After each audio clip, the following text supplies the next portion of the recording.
Hoy en Letras e Ideas, el simulacro de la identidad en la era digital, entre hipersexualidad, capitalismo y algoritmo. Vamos con la introducción. Hace 30 años, formar una identidad cultural era un ejercicio de búsqueda y de azar, o sea, de suerte. Entrar a una librería era exponerse a lo inesperado. Un libro escondido en un estante lateral, una reseña impresa en contraportada, un disco cuya portada intrigaba lo suficiente para arriesgar la compra. Ese contacto con lo desconocido era fundamental, ya que nos permitía encontrarnos con aquello que no sabíamos que necesitábamos o que queríamos. Hoy, en cambio, esa experiencia ha sido colonizada por el algoritmo. Amazon, Google, Spotify o Instagram no nos muestran lo inesperado, sino lo que predicen que va a encajar en nuestro perfil de consumo. El azar desaparece, y con esto se empobrece también la identidad, reducida a un reflejo de lo ya consumido. Byung-Chul Han en No Cosas advierte que lo digital sustituye las cosas por información fugaz. Una cosa, dice, tiene permanencia y memoria. La información, en cambio, es volátil y desechable. Al habitar un universo gobernado por la información, también nuestra identidad se vuelve inestable, sometida a la lógica de la circulación y el consumo. Jean Baudrillard lo anticipó con su noción de simulacro.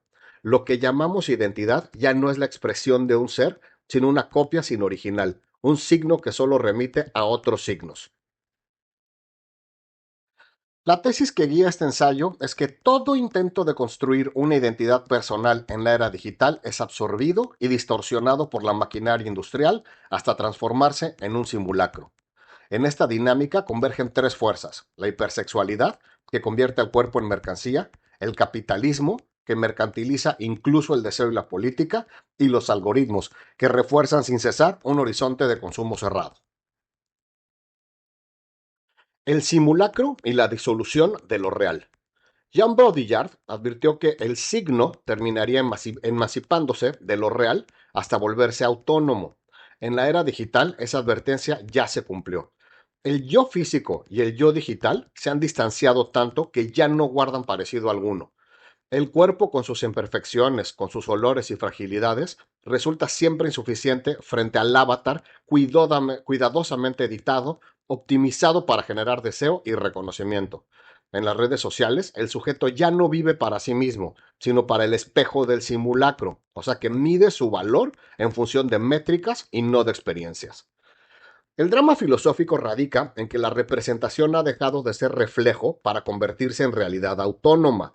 No es que la foto o el perfil sean falsos o diferentes a la persona, es que terminan sustituyéndola. La identidad se transforma en performance, una actuación constante para un público invisible, y en ese tránsito lo auténtico se vuelve imposible. Ya no importa lo que uno es, sino la consistencia del personaje digital que uno cree tener o que uno cree que es. La hipersexualidad y cuerpos como mercancía. La industria de la atención descubrió pronto que pocas cosas generan tanto tráfico en las redes como el cuerpo.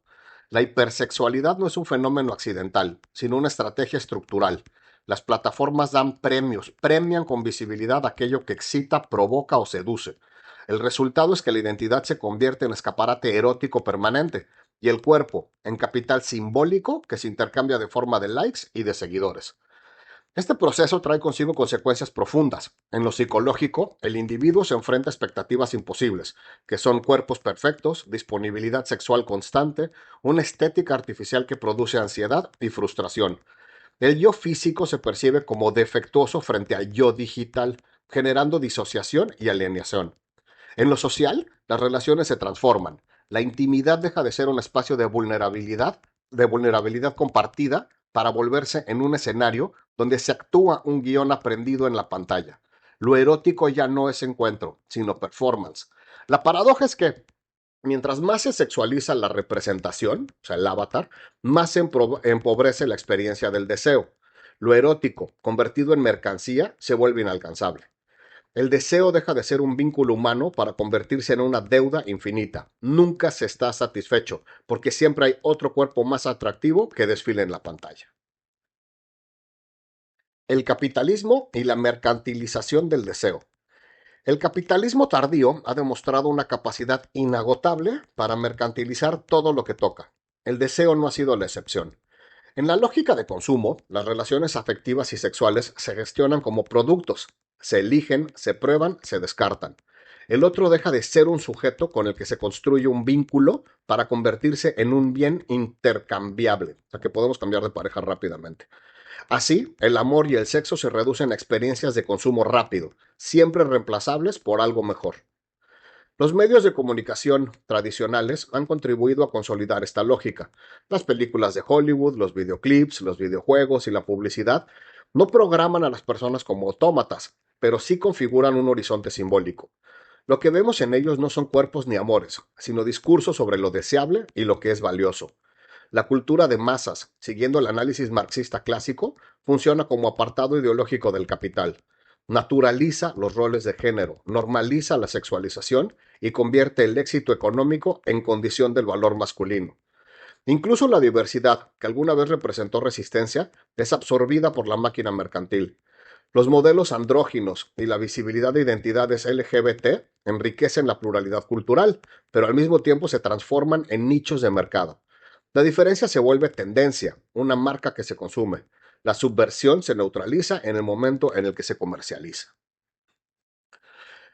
Aquí resulta iluminador, interesante, lo que Yuval Noah Harari recuerda en su libro de Sapiens.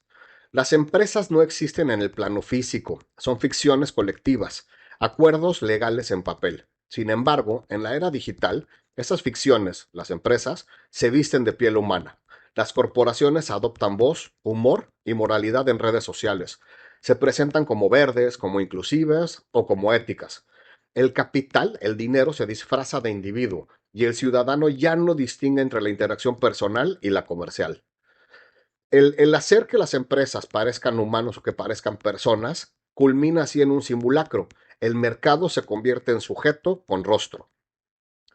La lógica se profundiza en el ámbito político. En el 2010, la Suprema Corte de los Estados Unidos, en el caso de Citizens United versus FEC, dictaminó que el gasto de dinero en campañas políticas es una forma de libertad de expresión.